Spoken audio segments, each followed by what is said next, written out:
IPL నుంచి Delhi capitals player Harry Brook దూరమైనట్టు తెలుస్తోంది. అతని ప్లేస్లో Australia young sensation Jake Fraser మెక్ గుర్కును తీసుకోనున్నట్లు సమాచారం. కాగా వ్యక్తిగత కారణాలతో బ్రూక్ ఐపీఎల్కు దూరం అవుతున్నట్లు తెలుస్తూ ఉంది. ఇదే కారణంతో ఇండియాతో జరిగిన టెస్ట్ సిరీస్ నుంచి కూడా ఆయన తప్పుకున్నారు.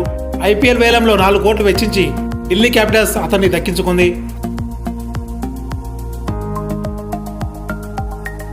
ఐపీఎల్ నుంచి Delhi capitals player Harry Brook దూరమైనట్టు తెలుస్తోంది.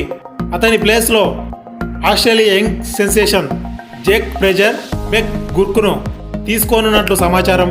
కాగా వ్యక్తిగత కారణాలతో బ్రూక్ ఐపీఎల్కు దూరం అవుతున్నట్లు తెలుస్తూ ఉంది. ఇదే కారణంతో ఇండియాతో జరిగిన టెస్ట్ సిరీస్ నుంచి కూడా ఆయన తప్పుకున్నారు. ఐపీఎల్ వేలంలో 4 కోట్లు వెచ్చించి ఢిల్లీ క్యాపిటల్స్ అతన్ని దక్కించుకుంది.